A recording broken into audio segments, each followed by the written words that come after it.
ഈശോ മിശിഹായ്ക്ക് സ്തുതിയായിരിക്കട്ടെ. ഈശോയിൽ സ്നേഹമുള്ള വികാരിയച്ഛ, പ്രിയപ്പെട്ട ആനിമേറ്റർ മദറെ, തീഷ്ണതയുള്ള അമ്മമാരെ, പരിശുദ്ധ അമ്മയുടെ സ്വർഗാരോഹണ തിരുനാൾ മംഗളങ്ങൾ ഒത്തിരി സ്നേഹത്തോടെ പ്രാർത്ഥനയോടെ നേരുന്നു. ഓഗസ്റ്റ് 15 മരിയൻ ഭക്തിയുടെ സ്വർഗാരോഹണവും സ്വാതന്ത്ര്യദിന ആഘോഷവും നമ്മുടെ ഓർമ്മകളിൽ തിളങ്ങി നിൽക്കുന്ന ദിനമാണ്. ഇതാ കർത്താവിന്റെ ദാസി. മംഗളവാർത്ത മുതൽ സ്വർഗാരോഹണം വരെ മരണമില്ലാത്ത നിത്യതയിലേക്ക് ഉടലോടും ആത്മാവോടും കൂടെ സ്വർഗത്തിലേക്ക് ഉയർത്തിയ ദിനമാണ് സ്വർഗാരോഹണ തിരുനാൾ. കത്തോലിക്ക സഭ പരിശുദ്ധ അമ്മയുടെ ആദരവും ഭക്തിയും ബഹുമാനവും എന്നും കാത്തുസൂക്ഷിക്കുകയും വിശുദ്ധ ഗ്രന്ഥത്തിൽ അധിഷ്ഠിതമായി ശക്തവും ദൃഢവുമായ പാരമ്പര്യം നിലനിർത്തുകയും ചെയ്യുന്നു.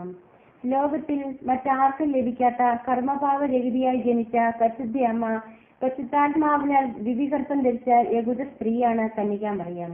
ലോകരക്ഷകന് ജന്മം നൽകുവാനും വിളിക്കപ്പെട്ടവൾ. എത്രയും ജയുള്ള മാതാവെന്നും നന്മ നിറഞ്ഞ കന്യകാമറിയമെന്നും സ്വർലോകരാജ്ഞി എന്നും വാഴ്ത്തപ്പെടുന്ന പരിശുദ്ധ അമ്മ ഈ ലോകത്തിൽ വെച്ച് ഏറ്റവും ഭാഗ്യവതിയായ സ്ത്രീ അമ്മ തന്നെയാണല്ലോ. ഒരേ സമയം ദേവപിതാവിന് മകളായും ദേവകുമാരന് അമ്മയായും പരിശുദ്ധാത്മാവിന്റെ മണവാട്ടിയായും അവസരം ലഭിച്ചവളാണല്ലോ പരിശുദ്ധ അമ്മ.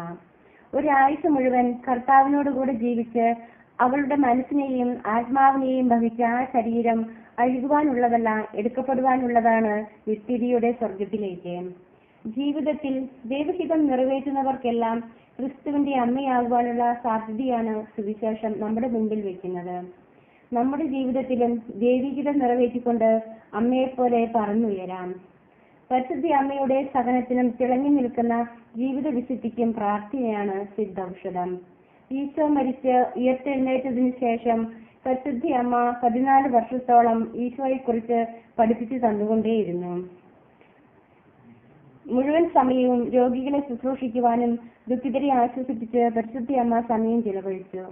നമ്മുടെ ദുഃഖത്തെക്കാൾ മറ്റുള്ളവരുടെ വേദനകൾ കണ്ട് അവരെ ചേർത്ത് പിടിക്കുവാൻ നമുക്ക് ഓരോരുത്തർക്കും സാധിക്കട്ടെ. പരിശുദ്ധ അമ്മയുടെ കരുതലും സ്നേഹവും കൊണ്ട് അത്രമാത്രം അപ്പസ്തലന്മാർ അമ്മയെ സ്നേഹിച്ചിരുന്നു. വിശുദ്ധ പത്രോസ്ലീഹ അമ്മയുടെ കല്ലറ തുറന്ന് ശരീരത്തിന് പകരം ഒരു കൂട്ടം പൂക്കളാണ് അവിടെ കണ്ടത്. ഈശോ വന്ന് പരിശുദ്ധ അമ്മയുടെ ശരീരം ഉടലോടെ സ്വർഗത്തിലേക്ക് കൊണ്ടുപോയി സ്വർലോകരാജ്ഞിയായി മഹത്വപ്പെടുത്തി. ഇതാണ് അമ്മയുടെ സ്വർഗാരോപണ തിരുനാൾ.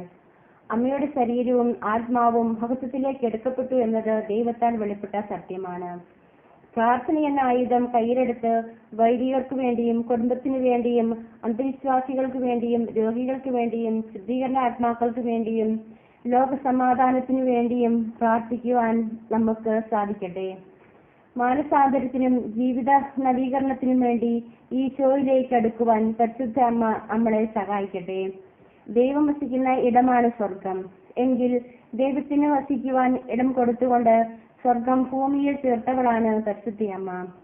10 മാസം വയറ്റിലും ഒരാഴ്ച മുഴുവൻ ഹൃദയത്തിലും സംവഹിച്ച പരിശുദ്ധ അമ്മ കടന്നു ചെല്ലുന്ന സ്ഥലങ്ങളെല്ലാം സ്വർഗീയമാക്കി തീർക്കുവാനുള്ള വലിയ ദൗത്യമാണ് സ്വർഗാരോപണ തിരുനാൾ നമ്മളെ ഓർമ്മിപ്പിക്കുന്നത്.